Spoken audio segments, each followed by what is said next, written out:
저는 서울 강북구에 살고 있는 40대 초반의 여자입니다.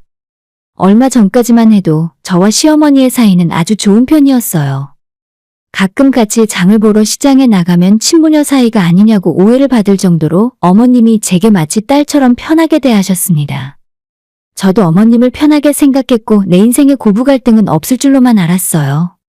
그러나 시동생이 뒤이어 결혼을 하고 동서가 새로 들어오자 어머님은 한순간에 저를 대하는 태도가 180도 변해버렸습니다. 언제나 제게 다정했던 시어머니는 어느 순간 돌변해서 표독스러운 눈초리로 저를 바라보았고 아직까지도 그 눈빛이 잊혀지질 않아요. 저희 시어머니는 아버님을 일찍 떠나보내고 여자 혼자의 몸으로 우리 남편과 시동생까지 두 아들을 키워낸 분이었어요. 그만큼 여자로서 강단도 있으셨고 지금과는 다른 예전 시대의 가장으로서 사는 것이 쉽지 않았다는 건 인정합니다.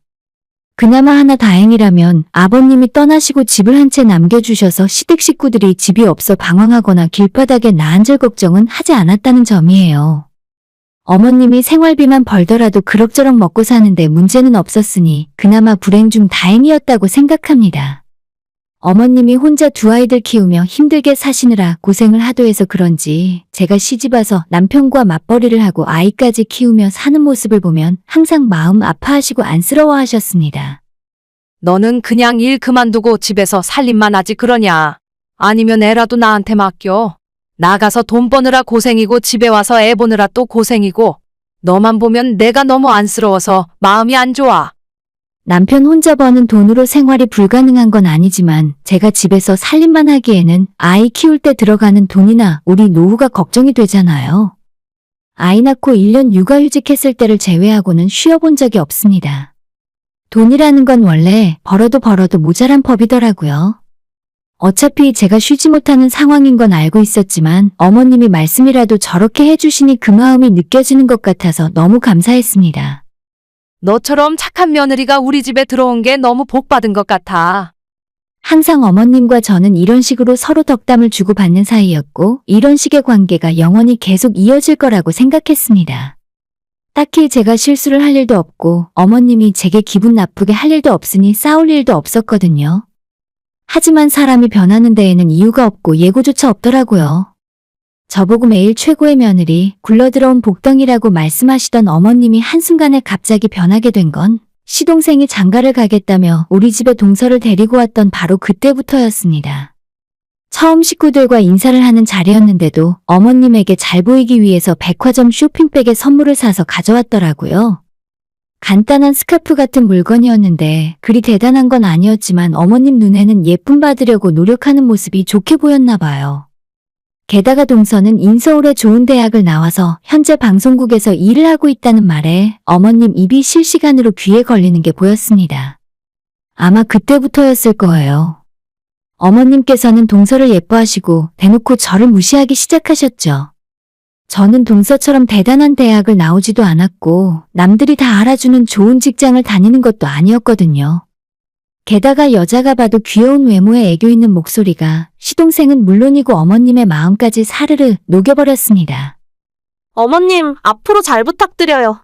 어차피 오빠랑 결혼하면 어머님이라고 불러야 하는데 지금부터 미리 그렇게 불러도 되죠? 예쁘고 머리 좋고 돈까지 잘 버는 아가씨가 며느리가 되고 싶다며 굴러들어오는데 어떤 시어머니가 싫다고 거절할 수 있을까 싶었어요. 아이고, 내가 이제야 제대로 된 며느리를 드리는 것 같네. 어머님이 무심코 하신 말이지만 옆에서 듣는 제가 너무 놀라서 심장이 떨어지는 줄 알았어요. 보다 못한 남편이 나서서 엄마 말이 좀 심한 것 같다고 한 소리 했는데 어머님은 동서만 바라보면서 저희는 신경 쓰지도 않더라고요. 시동생이 결혼식을 올리기 전부터 어머님과 동서는 둘이서 서로 죽고 못 사는 사이가 되었습니다. 대체 무엇을 위한 목적인지 알 수는 없었지만 동서가 시모에게 예쁨을 받기 위해 각고의 노력을 기울였고 그 와중에는 다양한 선물 공세가 있었어요. 비싼 화장품부터 옷이며 신발이며 동서가 어머님 댁에 찾아올 때마다 선물을 바리바리 싸들고 가져왔습니다. 결혼 전부터 그랬으니 식을 올리고 정식으로 며느리가 된 이후로는 얼마나 심했겠습니까?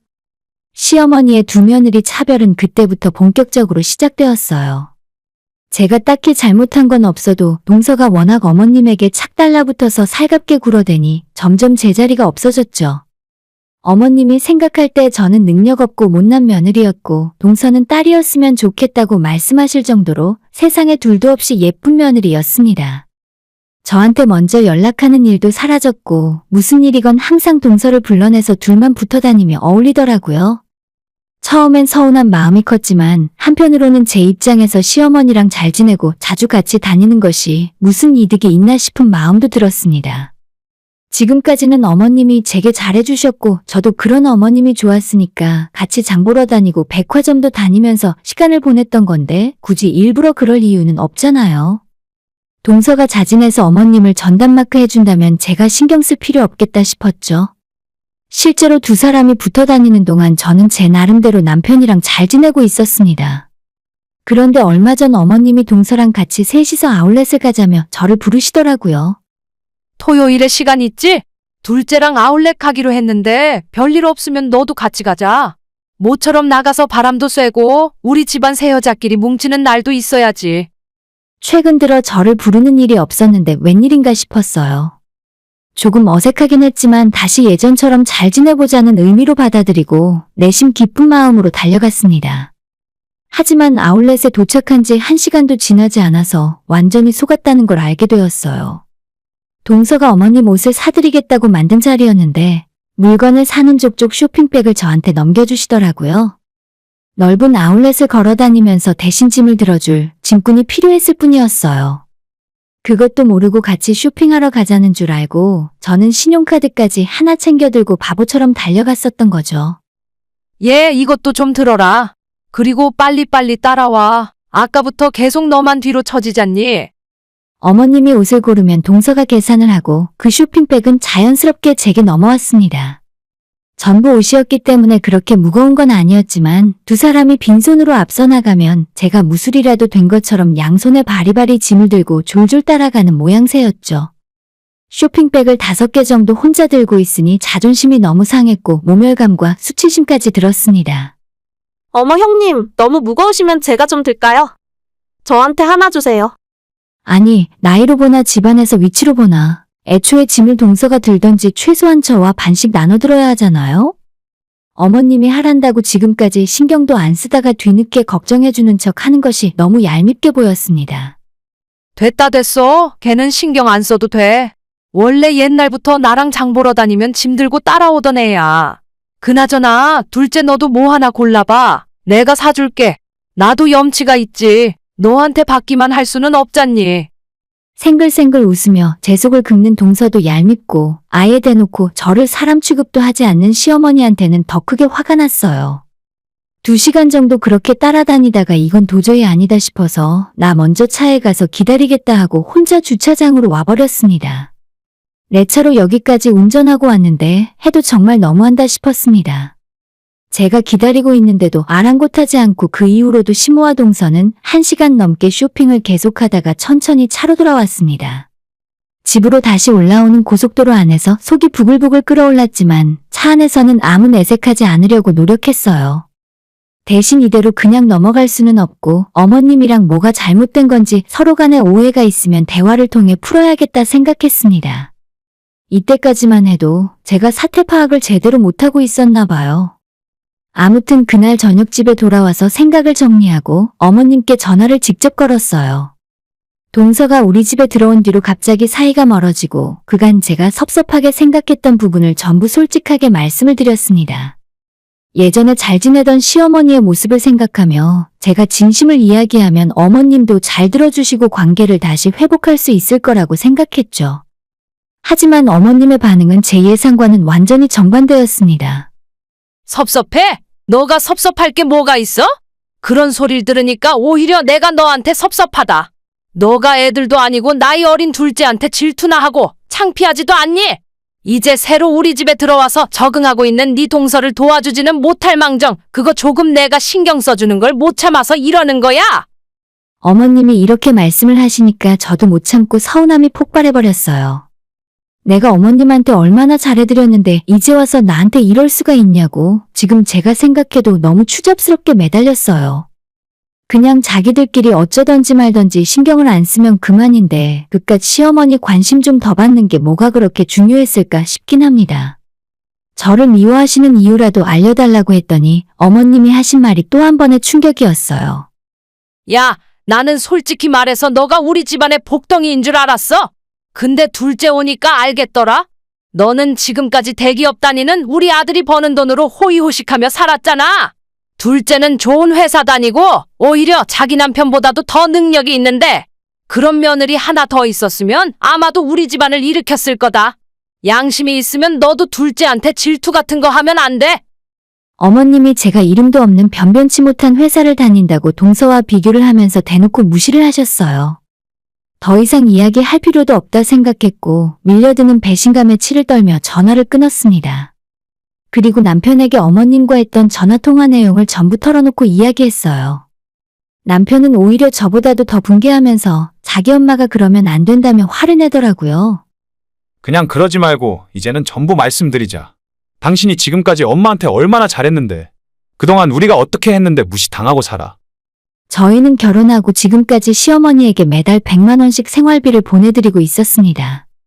어머님이 연세가 적지 않고 예전만큼 풀타임으로 일을 못하시니까 생활비를 어느 정도 보조해드리자는 생각이었죠.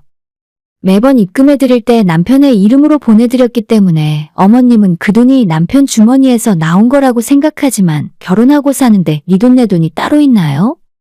사실 남편은 처음부터 50만 원만 보내자고 했지만 제가 100만 원 보내자고 했어요. 친정부모님은 생활비 지원까지 해드려야 할 필요는 없었기에 내 용돈으로 알아서 챙길 테니까 어머님께 100만 원을 드리자고 했었던 거죠. 시어머니는 전혀 모르고 계시지만 우리 부부가 결혼하고 지금까지 돈 관리를 도맡아 해온 것도 저입니다. 남편은 재테크에 전혀 관심이 없고 회사 다니면서 일만 할 줄 알아요. 그래서 월급을 전부 저한테 맡겨왔고 저는 그렇게 우리 두 사람의 월급을 모두 관리하면서 적금을 넣고 주식도 하고 부동산 공부도 열심히 해서 지금 우리가 사는 집도 제가 사자고 해서 들어오게 된 거죠.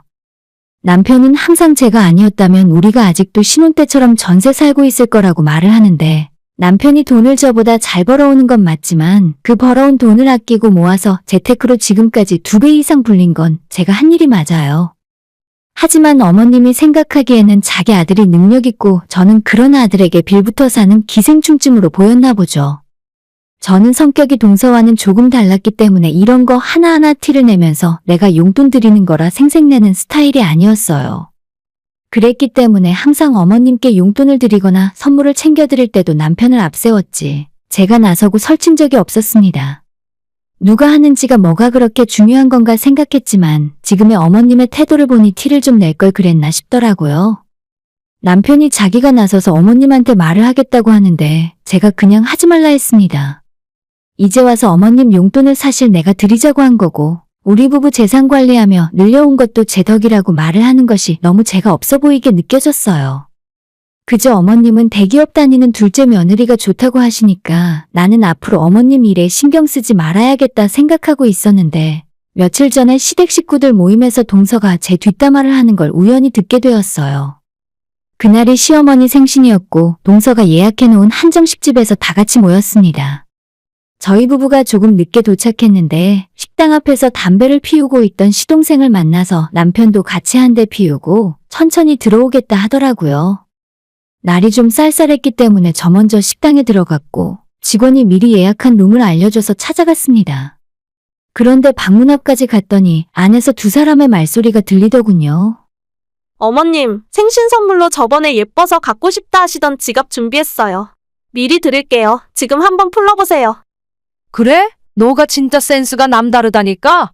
가끔 한 번씩 너가 내 첫째 며느리였으면 얼마나 좋았을까 싶다. 걔는 센스도 없고 능력도 없어서 오늘도 보나마나 거지 같은 선물 준비해왔겠지. 그래도 형님이 사람은 착하잖아요. 능력이 전부는 아니에요. 아니야, 걔는 가만 보면 음침한 구석이 있어. 얼마 전에는 자기 주제도 모르고 왜 너만 예뻐하냐고 나보고 너무한다더라. 솔직히 너처럼 어리고 예쁘기라니 대기업 다니면서 돈이라도 잘 버니? 하긴 형님이 질투가 심한 것 같긴 하더라고요. 그래도 어머님이 이해하세요. 사람이 열등감이나 자격지심을 한번 갖기 시작하면 무섭더라고요. 이것들이 가만 보니까 저를 완전 바보 등신을 만들고 있는 겁니다. 웬만하면 대인배처럼 내색 안 하고 조용히 넘어가려고 했는데 저보고 동서에게 질투심 느끼고 열등감에 험담이나 하는 인간 쓰레기로 몰아가더라고요. 그런 말까지 듣고 더 이상 바보처럼 가만히 있을 수는 없었습니다. 문을 열고 들어갔더니 방금 전까지 제 흉을 보고 있던 동서가 또다시 생글생글 사람 좋은 미소를 보이며 제게 인사를 해왔습니다. 저는 어머님 생신 선물로 사왔던 가디건을 식탁 위에 집어던졌고 동서 앞에 있던 잔을 들어서 그 안에 들은 차를 머리에 부어버렸어요. 아, 뜨거! 지금 뭐 하시는 거예요? 팔팔 끓는 물이었다면 좋았을 텐데 생각보다 그렇게 뜨겁지는 않았나 봅니다. 금방 정신을 차린 동서가 제게 뭐 하는 짓이냐고 화를 냈고 저는 눈 똑바로 뜨고 동서에게 사람 없는 자리에서 뒷담화하지 말라 이야기했어요. 그리고 시모에게도 센스 없는 며느리가 센스 없는 선물 사왔는데 마음에 안 들면 백화점 가서 바꾸던지 버리던지 마음대로 하시라고 했죠. 그리고 어머님, 앞으로 저희가 드리던 용돈은 이번 달부터 못 드리게 될 것 같아요. 어머님도 이미 아시다시피 제가 자격지심이 좀 있거든요. 대기업 다니고 돈 잘 버는 둘째 며느리한테 생활비 보내달라고 하세요. 저는 능력이 없어서 이제 더는 못 해드릴 것 같아요. 그렇게 말하고 미련 없이 뒤로 돌아서 나왔습니다. 식당 입구에서 시동생과 함께 들어오고 있던 남편에게 오늘 볼일 끝났으니 우리는 집으로 가자고 했죠. 남편이 어리둥절했지만 제 얼굴 표정을 살피고 무슨 심각한 일이 생겼구나 싶었는지 아무 말 없이 저를 따라 나왔습니다. 그렇게 어머님 생신에 저희는 파토를 내고 집으로 돌아왔고 나중에 그때 있었던 일을 남편에게 이야기했더니 차라리 잘 됐답니다. 안 그래도 제가 너무 무시당하는 것 같아서 남편도 마음이 불편했었는데 동서한테도 어머님한테도 차라리 속 시원하게 하고 싶은 말 다 해버려서 다행이라네요. 그리고 정말 이번 달부터 어머님께 보내던 용돈을 딱 끊어버렸습니다. 용돈 안 보낸 지 이틀째 되는 날 어머님이 제게 먼저 전화를 하시더라고요. 아들한테 들으니까 용돈 너가 보내주고 있었다면서? 아무리 너가 화가 많이 났어도 주던 건 그대로 줘야 할 거 아니니? 그 전에 제 험담했던 일은 사과 한마디 없이 뻔뻔하게 용돈 왜 안 보내냐고 물으셨어요. 어머님, 저한테 며느리 취급도 안 하셨잖아요. 이제 저한테 대접받을 생각은 마시고 필요한 거 있으시면 동서한테 말씀하세요. 대기업 다니는데 설마 어머님 하나 못 먹여 살리겠어요? 제가 하는 말에 어머님은 꿀먹은 벙어리가 되어 아무런 대답을 하지 못했습니다. 그렇게 사실상 시댁과 저는 연을 끊었고 이제 앞으로 안 보고 살 생각이에요. 남편도 자기 집안일에 신경 쓰지 말라 했습니다. 어머님이 먼저 시작한 일이고 어머님이 자초한 일이니 모든 책임도 어머님이 지시는 게 맞겠죠. 한 달에 100만 원이 생활비가 엄청 많은 돈은 아니었겠지만 그래도 그 돈 받아서 일도 덜 하실 수 있었을 테고 혼자 사는 어머님이 먹고 사시는데 적지 않은 도움이 되었을 거라 생각해요. 이제 다시는 한 푼도 거저드릴 생각 없으니까 동서랑 꽁냥꽁냥 즐겁게 사시길 바랍니다. 오늘의 사연은 여기까지입니다. 구독과 좋아요, 알람 설정 부탁드려요. 다들 행복하시고 좋은 하루 되세요.